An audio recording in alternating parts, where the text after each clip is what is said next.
Hello friend, welcome to ST tutorial YouTube channel. Friends, हम लोग उत्तर प्रदेश लोक सेवा आयोग द्वारा जारी जैसी प्रवक्ता परीक्षा के लिए एक और प्रीवियस ईयर पेपर को सॉल्व करेंगे जो जीएस से संबंधित होगा। आप सभी जानते होंगे इसमें से 40 प्रश्न आपके इस साल पेपर में आएंगे और 80 प्रश्न आपके रहेंगे सब्जेक्ट से, तो कुल 120 प्रश्नों की आपकी परीक्षा होगी। तो इस 2012 के पेपर को सॉल्व करेंगे। तो फ्रेंड्स, वीडियो को अंत तक जरूर देखिएगा और सभी प्रश्नों को अच्छी तरीके से तैयार कीजिएगा। अगर वीडियो अच्छा लगे तो चैनल को सब्सक्राइब, लाइक और अपने दोस्तों में शेयर जरूर कीजिएगा। पहला नंबर प्रश्न पूछा गया था, निम्नलिखित राज्यों में से किस राज्य में सर्वप्रथम पंचायती राज का आरंभ किया गया था? तो आप लोग जानते होंगे, ऑप्शन नंबर बी सही हो जाएगा, राजस्थान के। ठीक है, राजस्थान के नागौर जिला के। ठीक है, नागौर जिला में और बगदरी गांव में, इसको भी याद रखिए, बगदरी गांव में 2 अक्टूबर को, ठीक है, 1959 को जो है इसकी शुरुआत प्रधानमंत्री जवाहरलाल नेहरू द्वारा जो है किया गया था। दूसरा नंबर प्रश्न पूछा गया था, भारत में न्यायिक सक्रियता संबंधित है? तो किससे न्यायिक सक्रियता संबंधित है? तो जनहित याचिका से संबंधित है। ठीक है, न्यायिक सक्रियता इस बात को संदर्भित करती है कि न्यायिक शक्ति का उपयोग मुखर और लागू होने से क्या इसका लाभ बड़े पैमाने पर सामान्य लोगों और समाज को मिल पा रहा है कि नहीं। ठीक है, तो डी ऑप्शन इसमें आपका सही हो जाएगा। तीसरा नंबर प्रश्न पूछा गया है, संविधान में मौलिक कर्तव्यों को शामिल किया गया था तो कब, किसकी सिफारिश पर? तो सही उत्तर हो जाएगा आपका ऑप्शन नंबर ए, स्वर्ण सिंह समिति की सिफारिश पर। ठीक है, 42वें संविधान संशोधन 1976 को। ठीक है, और इसमें कुल 8 मूल कर्तव्यों की सिफारिश की थी, किंतु संसद में इससे 2 और मूल कर्तव्य जोड़कर 42वें संविधान संशोधन द्वारा 10 मौलिक कर्तव्यों को संविधान के भाग 4 अनुच्छेद 51 के क में, ठीक है, जोड़ा गया। वर्तमान में मौलिक कर्तव्यों की संख्या जो है 11 हो गई है। ठीक है, और शुरुआत में 8 थी, फिर 2 जो है संसद द्वारा जोड़ा गया, 10 हुआ, फिर जो है जाकर के 11 वर्तमान में है। ठीक है, 11वां मौलिक कर्तव्य जो है 86वें संविधान संशोधन 2002 में जोड़ा गया था। ठीक है, इसको याद रखिएगा, 11वां जो मौलिक कर्तव्य है 2002 में 86वें संविधान संशोधन द्वारा जोड़ा गया था। चौथा नंबर प्रश्न पूछा गया था, निम्नलिखित में से कौन सा सहभागी लोकतंत्र की सही विशेषता नहीं है? ठीक है, सहभागी लोकतंत्र की सही विशेषता नहीं है। तो शक्तियों का केंद्रीकरण जो है, ये जो है इसकी सही विशेषता नहीं है। सहभागी लोकतंत्र पारंपरिक प्रतिनिधि लोकतंत्र की तुलना में जो है नागरिक भागीदारी और राजनीतिक प्रतिनिधित्व के अधिक शामिल रूपों की वकालत करता है। ठीक है, और सहभागी लोकतंत्र जो है परिवर्तन की लोकतांत्रिक प्रक्रिया के साथ साथ जो है शक्तियों का विकेंद्रीकरण होता है। ठीक है, विकेंद्रीकरण होता है, इसका केंद्रीकरण नहीं होता है। ठीक है, तो इसलिए ये गलत है। 5वां नंबर प्रश्न दिया गया है, 2 सूची दिया गया है, झीलें हैं और ये झील बताना है किस राज्य में स्थित है। तो सला झील कहाँ पे है? तो सला झील आपका अरुणाचल प्रदेश में है। ठीक है, हेपलांग झील तो ये है असम में। ठीक है, और लोनार झील कहाँ पे है? ये तो महाराष्ट्र में है। ठीक है, और तलवारा झील कहाँ पे है? राजस्थान में है। ठीक है, तो यहाँ पे देख लीजिए, पहला में 2, तो पहला में 2 यहाँ पे मिल जा रहा है, तो 2 4 1 3 आपका ऑप्शन नंबर सी सही हो जाएगा। ठीक है, 6वां नंबर क्वेश्चन पूछा गया है, फरक्का के बाद गंगा नदी की प्रमुख धारा का नाम जाना जाता है? फरक्का के बाद जो है गंगा नदी की जो प्रमुख धारा है उसका नाम किस नाम से जाना जाता है? तो वो पद्मा के नाम से जाना जाता है। ठीक है, ए ऑप्शन सही हो जाएगा। गंगोत्री जो है ग्लेशियर के उद्गमित होती हुई जो है, ठीक है, गंगोत्री ग्लेशियर से उसकी उत्पत्ति हुई। भारत की सबसे विशाल नदी गंगा जो है फरक्का बैराज के पास 2 भागों में विभक्त हो जाती है। ठीक है, और दाएं भाग की जो सहायक नदी को हुगली के रूप में जाना जाता है, जबकि बाएं भाग अर्थात गंगा नदी को जो है मुख्य भाग के बांग्लादेश में जो इसको पद्मा के नाम से जाना जाता है, इसको बांग्लादेश में। ठीक है, तो ऑप्शन नंबर ए आपका सही हो जाएगा। ये बाएं भाग को माना जाता है। ठीक है, और दाएं भाग को क्या माना जाता है? हुगली के रूप में जाना जाता है, हुगली, दोनों को याद रखिएगा।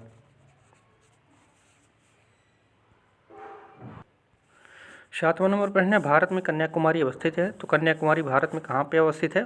तो भूमध्य रेखा के ऊपर अवस्थित है। ठीक है, मान लीजिए पृथ्वी है, ये भूमध्य रेखा है, भारत की स्थिति यहाँ पे है, यहाँ पे कन्याकुमारी आपका है।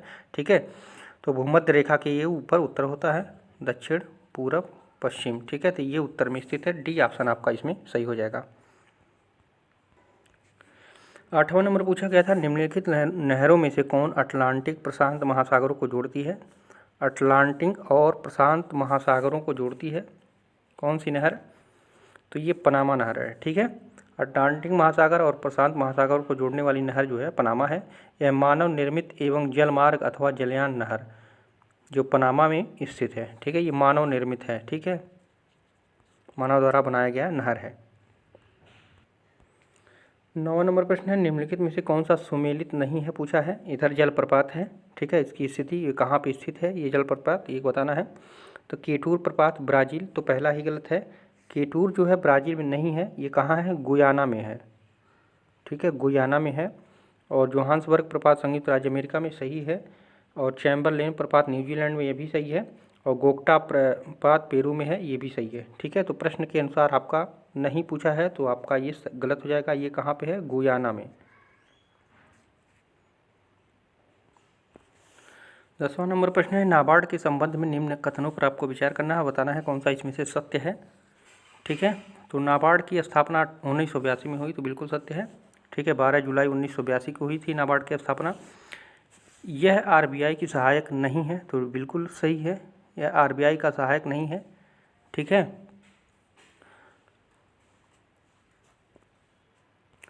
यहाँ पे देख लीजिए इसकी स्थापना 1982 12 जुलाई, सही है। ये आरबीआई का सहायक नहीं है यहाँ कहा, लेकिन सहायक है, ठीक है, तो ये गलत हो जाएगा। प्रोजेक्ट के लिए धन विश्व बैंक और आईडीए से भी आता है, ठीक है, तो ये भी सही है। तो 2 3 सही हो जाएगा, ऑप्शन नंबर सी सही हो जाएगा, ठीक है। थोड़ा इसको आप लोग देख लीजिएगा, इसमें हमको भी कन्फ्यूजन लग रहा है, सहायक है कि नहीं है। जहाँ तक मेरे समझ से जो है ये आरबीआई का सहायक होता है, ठीक है। तो यहाँ पे आपका ऑप्शन नंबर सी हो जाएगा। 11 नंबर प्रश्न पूछा गया था, भारत में निम्नलिखित राज्यों में कौन सा राज्य खुली सिगरेट की बिक्री पर प्रतिबंध लगाने वाला प्रथम राज्य बन गया है। तो ये करंट से पूछा गया था 2012 में, ठीक है। तो उस समय जो है सी लगा दिया था, ठीक है। पंजाब जो है पूर्ण प्रतिबंध लगा दिया था। पंजाब जो है भारत का वो प्रथम राज्य है जिसमें राज्य में जो है खुली सिगरेट की बिक्री पर प्रतिबंध लगाया था, ठीक है। तो मतलब प्रथम पूछा है तो प्रथम यही था, कभी भी हो सकता है, ठीक है। 12 नंबर प्रश्न है, भारत के संदर्भ में निम्नलिखित युग्मों में से कौन सा युग्म सही नहीं है, यहाँ पूछा है। तो उच्च शक्ति मुद्रा आरबीआई द्वारा जारी किया जाता है, सही है। निजीकरण नई आर्थिक नीति से संबंधित है, सही है। गरीबी आकलन जो है कैलोरी ग्राह्यता से संबंधित है, तो ये भी सही है। हरित क्रांति जो है जैविक उर्वरक के लिए प्रोत्साहन, तो ये गलत है, ठीक है, क्योंकि हरित क्रांति जो है जैविक उर्वरक के प्रोत्साहन के लिए चलाई गई क्रांति नहीं थी, ठीक है, बल्कि ये जो है कृषि क्षेत्रों में खाद्यान्नों की अधिक उपज देने के लिए चलाई गई क्रांति थी, ठीक है, जो 1960 के दशक में पारंपरिक कृषि को जो है आधुनिक तकनीकी द्वारा जो है प्रत्यापित करने के लिए जो है इसको ये सामने आई थी, ठीक है। और जैविक उर्वरक के प्रोत्साहन के लिए चलाई गई जो क्रांति थी वो भूरी क्रांति थी, ठीक है। अगर भूरी क्रांति होता तो ये जैविक उर्वरक से संबंधित हो जाता है, ठीक है। हरित क्रांति जो था ये कृषि से संबंधित था, ठीक है। तो यहीं पर आप लोग देख लीजिए, भूरी क्रांति उर्वरक से संबंधित होता है, ठीक है, और हरित क्रांति जो है कृषि से, ठीक है। तो दोनों में डिफरेंस आप लोग जान लीजिए। 13 नंबर प्रश्न है, महात्मा गांधी ने सत्याग्रह शस्त्र का उपयोग सर्वप्रथम कहाँ किया था। सत्याग्रह शस्त्र का उपयोग सर्वप्रथम कहाँ किया था। तो ये दक्षिण अफ्रीका में किया था सर्वप्रथम, ठीक है। महात्मा गांधी ने जो है सत्याग्रह आंदोलन का उपयोग सर्वप्रथम दक्षिण अफ्रीका में शोषण अन्याय एवं रंगभेद की नीति के विरुद्ध किया था, ठीक है। और स्वदेश लौटने के बाद जो है भारत को अंग्रेजों की गुलामी से मुक्ति दिलाने के लिए महात्मा गांधी ने अपना पहला स्वदेशी सत्याग्रह आंदोलन जो है चंपारण बिहार में अप्रैल जो है 1917 में राजकुमार शुक्ल के नियंत्रण पर किया, ठीक है, जो किसानों के हित में किया गया आंदोलन था, ठीक है। तो इतना पॉइंट है इसमें, आप लोग याद रखिएगा। 14 नंबर प्रश्न पूछा गया, हाल ही में निम्नलिखित में से किस संगठन ने एक विद्यार्थी एक पेड़ अभियान शुरू किया। किस संगठन ने एक विद्यार्थी एक पेड़ अभियान शुरू किया है। तो ये यूजीसी द्वारा जो है शुरू किया गया था। विश्वविद्यालय और कॉलेज परिसर में हरे रंग के कवर को बढ़ाने के लिए विश्वविद्यालय अनुदान आयोग जो यूजीसी है वन स्टूडेंट वन ट्री अभियान शुरू किया है, ठीक है, जिसमें प्रत्येक छात्र को संस्थान में रहने के दौरान पौधे लगाने के लिए कहा गया है, ठीक है। और इस पहल के तहत यूसीजी द्वारा विश्वविद्यालयों के बागानों को जो है वृक्षारोपण के लिए मुफ्त पौधे प्रदान करने के लिए विश्वविद्यालयों के कुलपति को निर्देशित किया गया है, ठीक है। तो सी ऑप्शन इसमें आपका सही हो जाएगा।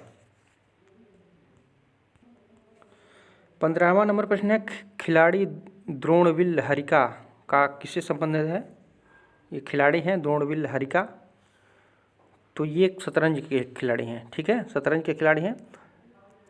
और जिसने जो है 2012, 15 और 17 में महिला विश्व शतरंज, ये जो है महिला है, ठीक है, महिला जो है शतरंज चैंपियनशिप में जो है 3 कांस्य पदक जीते हैं, ठीक है। इन्हें अर्जुन अवार्ड से भी जो है सम्मानित किया गया है, ठीक है। तो ये शतरंज से है, डी ऑप्शन इसमें आपका सही हो जाएगा।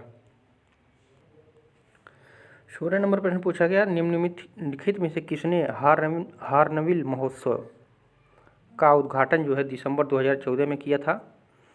तो ये नरेंद्र मोदी किए थे। प्रधानमंत्री नरेंद्र मोदी जो है 1 दिसंबर, ठीक है, 2014 को नागालैंड की राजधानी जो है कोहिमा में प्रधानमंत्री नरेंद्र मोदी ने जो है औपचारिक रूप से हारनविल महोत्सव का उद्घाटन किया था। जबकि 1 दिसंबर 2018 को राज्य गठन के दिवस पर इस बार जो है 2018 में इस बार, ठीक है,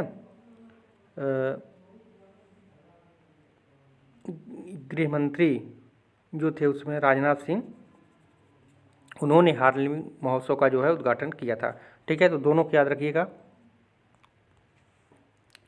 17 नंबर प्रश्न है, वायुयान कार्य करता है तो किस आधार पर कार्य करता है वायुयान? तो ये सही तो हो जाएगा बर्नौली के सिद्धांत पर, ठीक है। बर्नौली के सिद्धांत पर जो है वायुयान कार्य करता है, ठीक है। उनका सिद्धांत क्या था? जब कोई अश्यान या असंपीड्य तरल या वायु एक स्थान से दूसरे स्थान तक धारा रेखीय प्रवाह में प्रवाहित होता है तो मार्ग के प्रत्येक बिंदु पर इसके एकांक आयतन की कुल ऊर्जा का योग जो है नियत रहता है, ठीक है। तो ऑप्शन नंबर डी इसमें आपका सही हो जाएगा। 18 नंबर प्रश्न है, पदार्थ का लघुत्तम कण जिसमें मुक्त अस्तित्व की क्षमता हो क्या कहलाता है? पदार्थ का लघुत्तम कण जिसमें मुक्त अस्तित्व की क्षमता हो वो क्या कहलाता है? तो वो अणु कहलाता है, ठीक है।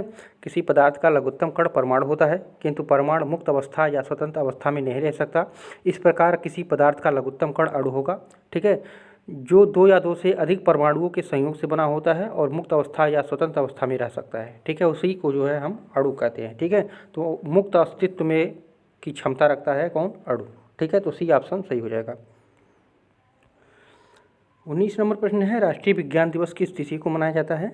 तो आप लोग जानते होंगे 28 अप्रैल को मनाया जाता है, ठीक है। देश में जो है वर्ष 1986 से प्रतिवर्ष, ठीक है, 1986 में पहली बार बनाया गया था, उसी प्रतिवर्ष जो है 28 फरवरी को राष्ट्रीय विज्ञान दिवस, नेशनल साइंस डे मनाया जाता है, ठीक है। प्रोफेसर सीवी रमन जो थे, इन्होंने वर्ष 1928 में कोलकाता में 28 फरवरी के दिन एक उत्कृष्ट वैज्ञानिक खोज की थी जो रमन प्रभाव के रूप में जो है प्रसिद्ध हुआ, ठीक है। इस कार्य के लिए उन्हें जो है 1930 में नोबेल प्राइज भी मिला था, ठीक है। और उन्हीं के नाम पर ही राष्ट्रीय विज्ञान दिवस मनाया जाता है प्रत्येक 28 फरवरी को, सॉरी अप्रैल हम कर दिए थे, फरवरी को, 28 फरवरी को, ठीक है। बी ऑप्शन सही होगा। 20वां नंबर प्रश्न पूछा गया था, निम्नलिखित में से कौन सा अम्ल टमाटर में उपस्थित होता है? कौन सा अम्ल टमाटर में उपस्थित होता है? तो यहाँ पे दोनों सही हो जा रहा है, ठीक है। आक्जेलिक अम्ल भी मिलता है और साइट्रिक भी मिलता है, ठीक है। इसमें टमाटर में यह है 10 प्रकार के अम्ल पाए जाते हैं, ठीक है। मौलिक अम्ल भी पाया जाता है, आक्जेलिक अम्ल, साइट्रिक अम्ल, एस्कॉर्बिक अम्ल और भी हैं, ठीक है। तो यहाँ पे दोनों सही हुआ था, इसलिए जो है कॉमन हो गया था, ठीक है, सबको नंबर मिला था। तो आप लोग याद रखिएगा दोनों हैं, ठीक है। आक्जेलिक अम्ल भी होता है और साइट्रिक अम्ल भी होता है, ठीक है। और इसके साथ साथ आप लोग मैलिक अम्ल भी याद रखिएगा, मैलिक अम्ल और एस्कॉर्बिक अम्ल, ठीक है। एस्कॉर्बिक अम्ल और साइट्रिक अम्ल भी इसमें पाया जाता है। 21 नंबर प्रश्न है, निम्नलिखित में से कौन सा पीतल के अवयव हैं? पीतल के अवयव बताना है, कौन कौन सा है? तो पीतल के अवयव होते हैं जस्ता और तांबा, ठीक है। ए ऑप्शन इसमें आपका सही हो जाएगा। जस्ता और तांबा जो है पीतल के अवयव माने जाते हैं, ठीक है। पीतल जस्ता तांबा के, पीतल जो है जस्ता और तांबा के मिश्रण से बनाई जाती है, ठीक है। जस्ता और तांबा के मिश्रण से बनाई जाती है और ये एक मिश्र धातु है, ठीक है। इसका उपयोग बर्तन, मूर्तियाँ उर्तियाँ बनाने में किया जाता है, ठीक है। तो ये भी पूछता है कि पीतल बनाने में कौन कौन से अवयव उपयोगी हैं? तो जस्ता और तांबा से मिलकर बनाया जाता है पीतल, ठीक है। 22 नंबर गणित से पूछा था, यदि 2 संख्याओं का गुणनफल 320 है और उनका अनुपात जो है 1:5 है तो दोनों संख्याओं के वर्गों का अंतर क्या होगा, ये पूछा है। तो हम मान लेते हैं पहली संख्या x है और दूसरी संख्या 5x है, ठीक है। अब देख लीजिए, यदि दो संख्याओं का गुणनफल 320 है तो x गुणे 5x बराबर 320 हो जाएगा, प्रश्न के अनुसार करते जाइए, ठीक है। अब इसको हल कीजिए, ये एक्स स्क्वायर हो जाएगा। अब इसको हम पंचायतन करेंगे तो 320 बटे हो जाएगा 5, ठीक है। तो एक्स स्क्वायर बराबर कितना आ जाएगा हमारा 64। अरे काटेंगे तो 5 छक्का 30, 2 बत्तीस 5 चौको 20, तो 64 आ जाएगा। तो एक्स बराबर कितना हो जाएगा, तो एक्स बराबर 8 अठाई 64, एक्स बराबर 8 हमारा माना हो गया, ठीक है। अब पहला संख्या हमको पता चल गया है 8, तो दूसरी संख्या हमारा क्या है 5x, तो x बराबर 8, तो x का मान हम 8 रखेंगे तो 5 गुणे 8 बराबर 40, यानी दूसरी संख्या हमको क्या प्राप्त हो गई 40, ठीक है। अब क्या कहा है, दोनों संख्याओं के वर्गों का अंतर, पहली संख्या 8 है और दूसरी संख्या 40 है, ठीक है। तो दोनों संख्याओं के वर्गों 40 स्क्वायर माइनस 8 स्क्वायर का अंतर पूछ रहा है, तो ये हो जाएगा 1600 माइनस 64, 1600 माइनस 64 बराबर कितना हो जाएगा 1536। जब हम इसको घटाएंगे तो कितना आ जाएगा 1536 आ जाएगा। तो सही उत्तर हो जाएगा आपका ऑप्शन नंबर सी, ठीक है। जैसे जैसे प्रश्न कहा है उसे रखते हुए मान को आप चले जाएंगे तो आपका आसानी से निकल जाएगा, ठीक है। 23 नंबर प्रश्न पूछा गया है, समीकरण X square plus Y square बराबर 34, यह एक्स पे पावर 4 माइनस वाई पे पावर 4 बराबर 544, तो एक्स वाई का मान क्रम से हमको बताना है। तो हम मान लेते हैं यहाँ पे, ये मान लीजिए हम इसको मान लिए पहला समीकरण और इसको मान लेते हैं हम दूसरा समीकरण, ठीक है। जब इसको हम दोनों को हल करेंगे तो क्या आ जाएगा, X to the power 4 minus Y पे पावर 4 बराबर 544, ठीक है। अब इसको हम जब गुणनखंड करेंगे तो X square minus Y square कर सकते हैं और X square plus Y square कर सकते हैं, ठीक है, बराबर 544 हो गया। अब देख लीजिए X square plus minus Y square बराबर हम क्या कर सकते हैं 544 बटे 34 कर सकते हैं, ठीक है। तो X square minus Y square बराबर हमको कितना प्राप्त हो गया 16 प्राप्त हो जाता है। यहाँ पे हमको मिल गया तीसरा समीकरण, ठीक है, तीसरा समीकरण मिल गया। तीसरा समीकरण क्या मिला था, X square minus Y square बराबर 16 मिला था, ये हमको तीसरा समीकरण मिल गया। ये पहला है, ये दूसरा है, ठीक है। 3 समीकरण हमको मिल गया। अब समीकरण 1 और 3 को जोड़ने पर, जब हम समीकरण 3 और 1 को जोड़ेंगे तो यहाँ पर देख लीजिए एक्स स्क्वायर 2x स्क्वायर हो गया, 2x स्क्वायर बराबर, ठीक है, 50, ठीक है। जब ये प्लस है ये माइनस से कट जाएगा, ये 16 है और 34 इधर करेंगे तो 16 34 50 हो जाएगा, तो 2x स्क्वायर बराबर 50, तो x स्क्वायर बराबर 25 प्लस माइनस 25 हो जाएगा, ठीक है, 25 हो जाएगा। अब x का मान समीकरण 3 में हम इसी x का मान जो है x बराबर होगा ये ना, तो x का मान यही जो 25 आया है हम समीकरण में 3 में रख देंगे, ठीक है। तो यहाँ पे हो जाएगा 25 माइनस वाई स्क्वायर, ठीक है, 25 माइनस वाई स्क्वायर बराबर 16, तो वाई स्क्वायर बराबर 9 हो जाएगा, तो वाई बराबर प्लस माइनस 3 आ जाएगा, ठीक है। तो एक आया प्लस माइनस 5, एक आ जाएगा आपका प्लस माइनस 3 हो जाएगा, ठीक है। तो आपका सही उत्तर हो जाएगा आपका कौन, बी, प्लस माइनस 3 एक्स का मान है और वाई का मान हो जाएगा प्लस माइनस 3, ठीक है। अगर नहीं समझ में आया होगा तो इसको आप लोग जो है पेन कापी लेकर के रफ फिर सॉल्व करेंगे तो आसानी से ये आ जाएगा, ठीक है। इस पर थोड़ा सा जगह की कमी पड़ जाती है इसलिए इसे सही से दिखता नहीं है, ठीक है। तो इसको ज़रूर लगा लीजिएगा। ये भी मैथ से प्रश्न था, ठीक है। आकृति में पीटी, ठीक है, ये पीटी एक स्पर्श रेखा एक छेदक रेखा PAB, जो PAB एक छेदक रेखा, इस प्रकार PT बराबर 12 सेंटीमीटर है ये, ठीक है, और AB बराबर जो है 7 सेंटीमीटर है, ये मान 7 सेंटीमीटर है, ठीक है। तो PA की लंबाई बताना है आपको, PA की लंबाई बताना है, ठीक है। तो हम मान लेते हैं PA बराबर कितना x मान लेते हैं, ठीक है, यहाँ पे x मान लेते हैं। अब इसको प्रमेय लगाना है, कौन सा प्रमेय, PT स्क्वायर बराबर PA गुणे PB, ठीक है। अब PT का मान कितना है, PT का मान 12 स्क्वायर, ठीक है, 12 स्क्वायर हो जाएगा बराबर x, PA बराबर x हमने माने हैं और PB बराबर कितना हो जाएगा x प्लस 7 हो जाएगा, ठीक है। x इसका मान है और इसका 7, तो x प्लस 7 हो जाएगा, ठीक है। चूँकि AB बराबर कितना दिया है 7 दिया है, यहाँ पे देख लीजिए AB बराबर 7 दिया है। अब इसी को हमको सीधे सॉल्व कर देना है, ठीक है। तो x स्क्वायर हो जाएगा, अब प्लस देख लीजिए 7x हो जाएगा और बराबर हो जाएगा 144।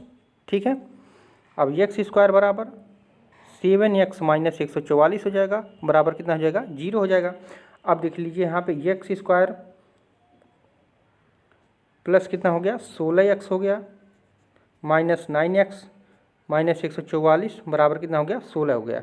ठीक है, अब ये x को कॉमन लेते हैं तो x प्लस 16 हो जाएगा और 9 को यहाँ पे कॉमन लेते हैं तो x माइनस 16 हो जाएगा। ठीक है, बराबर कितना हो जाएगा 0 हो जाएगा। तो x प्लस 16 और x माइनस 9 हो जाएगा बराबर 0। ठीक है, अब यहाँ पर थोड़ा सा देख लीजिए x प्लस 16, याद रखिए x प्लस 16 और x माइनस 9 बराबर 0। ठीक है, x प्लस 16 और x माइनस 9 बराबर 0। ठीक है, अब क्या करते हैं, यदि x प्लस 16 बराबर हम 0 मान लें तो x बराबर कितना हो जाएगा माइनस 16 हो जाएगा। ठीक है, जो कि अमान्य है। ठीक है, और x माइनस 9 बराबर 0 मान लें तो x बराबर कितना हो जाएगा, ये 9 सेंटीमीटर हो जाएगा।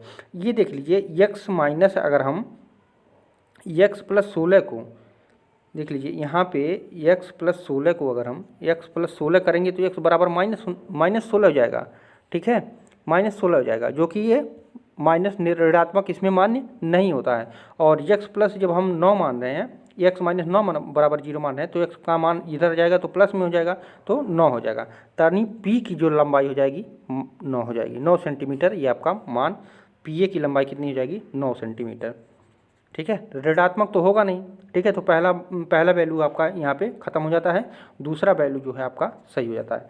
तो सही उत्तर हो जाएगा आपका ऑप्शन नंबर ए। ठीक है, 9 सेंटीमीटर। ठीक है,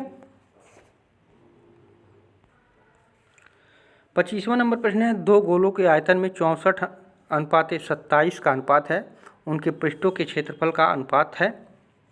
दो गोलों के आयतनों में जो है 64.27 का अनुपात है। ठीक है, उनके पृष्ठों के क्षेत्रफल का अनुपात है, उनके पृष्ठों का क्षेत्रफल का अनुपात बताना है। ठीक है, माना दो गोला है। ठीक है, दो गोला है, दोनों की त्रिज्या मान लीजिए R1 है, एक का R2 है। ठीक है, हम मान लेते हैं। ठीक है, अब पहले गोले का आयतन दिया है 64 और दूसरे का आयतन दिया है 27। ठीक है, तो 64/27 हो गए। अब पहले गोले का आयतन, ठीक है, तो कितना हो जाएगा, ये 4 चौक को 16 और 3 यानी 4/3 आपका मान आ जा रहा है। ठीक है, 4/3 आ जा रहा है। ठीक है, आप देख लीजिए गोले का क्षेत्रफल क्या होता है, तो 4/3 pi r square, pi r cube R1 और 4/3 जो है पाई आर क्यूब R2 हो जाएगा। ठीक है, ये त्रिज्या का मान निकालने के लिए। ठीक है, अब बराबर कितना आया था 64/27 आया था। ठीक है, अब यहाँ से क्या हो गया, 3/4 से 3/4 कैंसिल हो गया, पाई क्यूब से पाई क्यूब कैंसिल हो गया। ठीक है, R1 R cube 1/R cube 2 बचा। ठीक है, बराबर कितना बचा 64/27 बचा।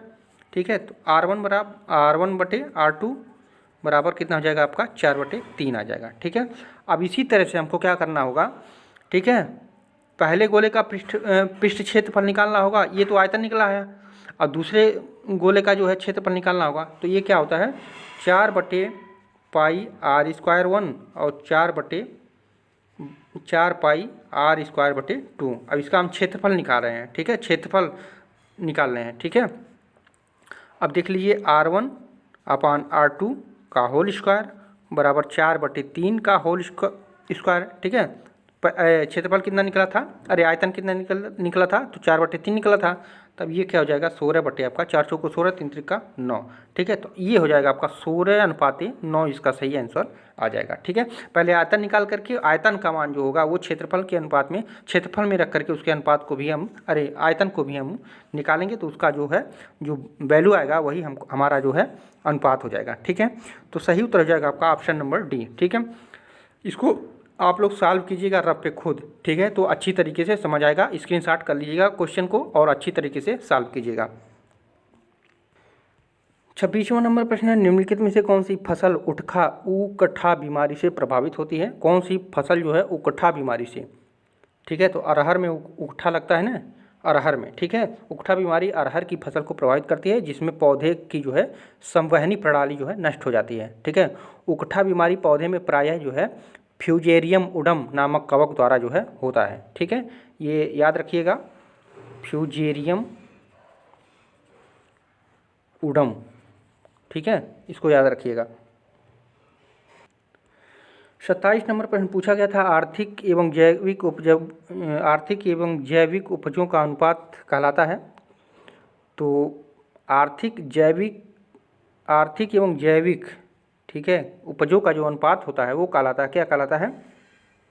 तो कटाई सूचकांक कहलाता है। ठीक है, किसी फसल के तैयार हो जाने के बाद उसके जैविक उपज के लिए कटाई की गई सामग्री को जो है थ्रेश किया जाता है। ठीक है, जिससे अनाज और जैविक पुष्प अलग अलग हो जाते हैं। ठीक है, आर्थिक जो अनाज है एवं जैविक उपजों के अनुपात की को जो है कटाई सूचकांक कहा जाता है। ठीक है, कटाई सूचकांक अगर प्रतिशत में देखा जाए, ठीक है, तो अनाज का उपज बटे जैविक उपज गुणे 100 कर देते हैं, तो वही जो वैल्यू प्राप्त होता है वही हमारा जो है उसका अनुपात कहलाता है। ठीक है, वही कटाई सूचकांक कहलाता है। ठीक है,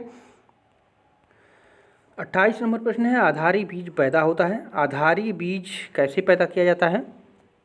तो प्रजनक बीज से। ठीक है, प्रजनक बीज से जो है आधारी बीज पैदा होता है। ठीक है, प्रजनन बीज जो है प्रमाणिक बीज के सभी वर्गों में मूल स्रोत है। ठीक है, और प्रजनक बीज आधारी का वंशज है, जिसके नियंत्रण में आधारी बीज पैदा किया जाता है, जो आनुवंशिक शुद्धता और विविधता का पहचान को बनाए रखता है। ठीक है, तो बी ऑप्शन इसमें आपका सही हो जाएगा। 29 नंबर प्रश्न पूछा गया था, भारतीय किसान कांग्रेस का पहला अधिवेशन कहाँ पे हुआ था? भारतीय किसान कांग्रेस का पहला अधिवेशन जो है वो लखनऊ में हुआ था। ठीक है, अखिल भारतीय किसान कांग्रेस की जो स्थापना हुई थी 11 अप्रैल 1936 में हुई थी। ठीक है, और लखनऊ में किसान नेताओं के द्वारा की गई थी, जिसका प्रथम अधिवेशन लखनऊ में ही संपन्न हुआ। ठीक है, और स्वामी सहजानंद सरस्वती इसके अध्यक्ष तथा प्रोफेसर NG रंगा इसके महासचिव चुने गए थे। ठीक है, तो ये सभी पॉइंट को आप लोग याद रखिएगा। 30वां नंबर प्रश्न है, निम्नलिखित में से किस आंदोलन में हिंदू मुस्लिम एकता का वास्तविक रूप प्रतिबिंबित हुआ? हिंदू मुस्लिम एकता का वास्तविक रूप प्रतिबिंबित हुआ किस आंदोलन में? तो ये जो था खिलाफत आंदोलन। ठीक है, जो वर्ष 1919 में शुरू हुआ था, उसमें जो है हिंदू मुस्लिम एकता का वास्तविक रूप प्रतिबिंबित हुआ था। भारतीय इतिहास में खिलाफत आंदोलन दूर स्थित देश तुर्की के खलीफा को गद्दी से हटाने के विरोध में जो है भारतीय मुसलमानों द्वारा चलाया गया आंदोलन था। ठीक है, जिसका नेतृत्व भारत के मोहम्मद अली जौहर व शौकत अली जौहर नामक 2 भाइयों ने किया था। ठीक है, तो सी ऑप्शन इसमें आपका सही हो जाएगा। तो फ्रेंड्स, ये रहे महत्वपूर्ण 30 प्रश्न जो आपके परीक्षा 2012 में पूछे गए थे। ठीक है, GIC की प्रवक्ता परीक्षा में। तो इन सभी प्रश्नों को तैयार कीजिएगा और इन्हीं के आधार पर जो है और भी आप लोग तैयारी करते रहिएगा, क्योंकि परीक्षा जो है अप्रैल मई में आपकी हो सकती है। ठीक है, तो आप लोग अच्छी तरीके से तैयारी बनाए रखिएगा। कैसा लगा वीडियो कमेंट करके ज़रूर बताइएगा। फिर मिलते हैं अगले वीडियो में। पूरा वीडियो देखने के लिए आप सभी को धन्यवाद।